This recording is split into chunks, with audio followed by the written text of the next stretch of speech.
Assalamualaikum warahmatullahi wabarakatuh. Perkenalkan, nama saya Aldi Wijaya, NPM 19722006. Saya di sini akan mempresentasikan rancangan pra pembangunan pabrik kakao di Desa Banjiran, Padang Cermin, Kabupaten Pesawaran.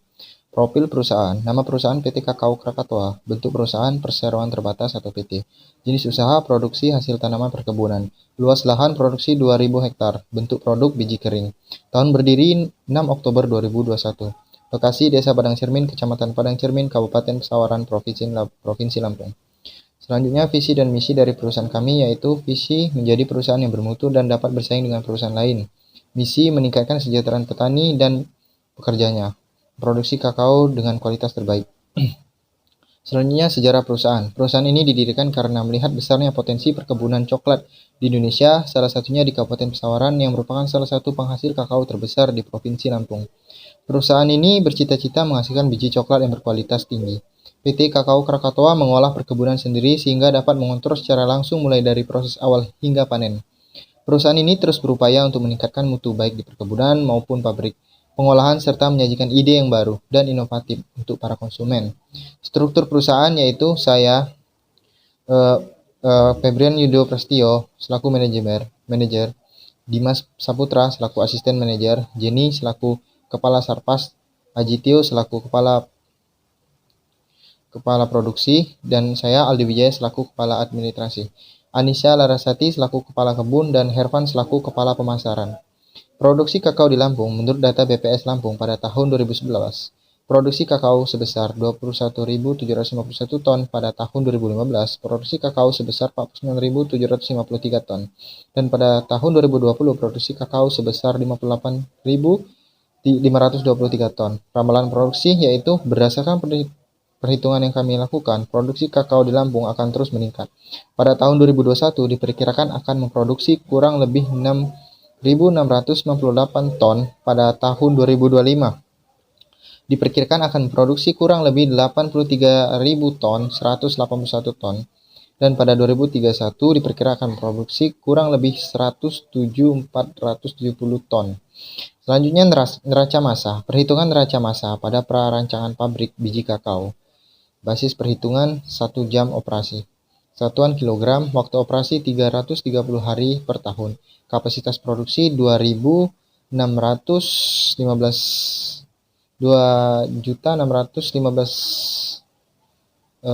kilo 60,66 kg per jam atau sama dengan 2,61 ton per jam.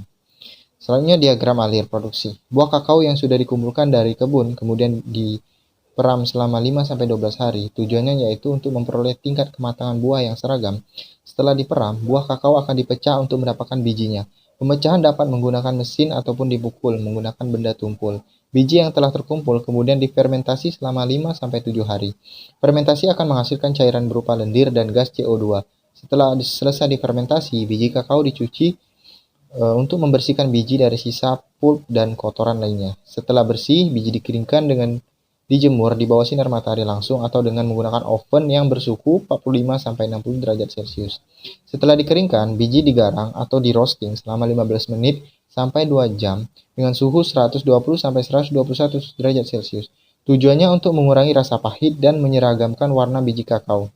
Setelah biji di roasting, kemudian biji disortasi untuk memisahkan antara biji berkualitas baik dengan biji yang rusak atau dengan kotoran yang masih tersisa. Sortasi ini menggunakan standar mutu pabrik agar mendapatkan kualitas biji kakao fermentasi yang terbaik. Setelah selesai sortasi dan mendapatkan biji kakao terbaik, kemudian biji dikemas dalam karung goni dengan kapasitas per karung 60 kg. Setelah itu biji dikirim ke pabrik pengolahan kakao untuk diolah lebih lanjut kadar airnya. Setelah itu biji dikupas kulit arinya sebelum digiling. Penggilingan dilakukan 2 kali hingga menjadi bubur. Bubur yang telah terbentuk kemudian diaduk hingga menjadi pasta. Pasta yang sudah jadi kemudian diperas atau dipres untuk memisahkan lemak cair dan cake atau bungkil. Setelah dipisahkan, lemak cair akan diproses lagi untuk mendapatkan lemak padat cairnya. Sedangkan cake bangkil diproses untuk mendapatkan bubuk kakao. Selanjutnya, layout pabrik. Pada pabrik yang akan kami bangun, terdapat beberapa ruangan utama yaitu ruang biji kakao kering dan pembersihan, ruang pembersihan, ruang penyangraian, ruang pemecahan, ruang penggilingan, dan pressing. ruang penumbukan dan pengayakan dan ruang penyimpanan. Selanjutnya, instrumentasi alat prarancangan. Instrumentasi adalah peralatan yang dipakai di dalam suatu proses kontrol untuk mengatur jalannya suatu proses agar diperoleh hasil sesuai dengan yang diharapkan. Fungsi instrumentasi adalah sebagai pengontrol, penunjuk, pencatat, dan pemberi tanda bahaya. Peralatan instrumentasi biasanya bekerja dengan tenaga mekanik atau tenaga listrik, dan pengontrolannya dapat dilakukan secara manual atau otomatis. Untuk variabel temperatur controller TC adalah instrumensi yang digunakan untuk mengamati temperatur suatu alat dan bila terjadi perubahan dapat melakukan pengendalian. 2. Untuk variabel tinggi, permukaan cairan level controller LC adalah instrumentasi yang digunakan untuk mengamati ketinggian cairan dalam suatu alat dan bila terjadi perubahan dapat melakukan pengendalian. 3. Untuk variabel tekanan, pressure controller atau PC adalah instrumentasi yang digunakan untuk mengamati tekanan operasi suatu alat dan bila terjadi perubahan dapat melakukan pengendalian. Nomor 4. Untuk variabel aliran cairan, flow controller atau FC adalah instrumentasi yang digunakan untuk mengamati laju alir larutan atau cairan yang melalui suatu alat dan bila terjadi perubahan dapat melakukan pengendalian. Selanjutnya, keselamatan kerja.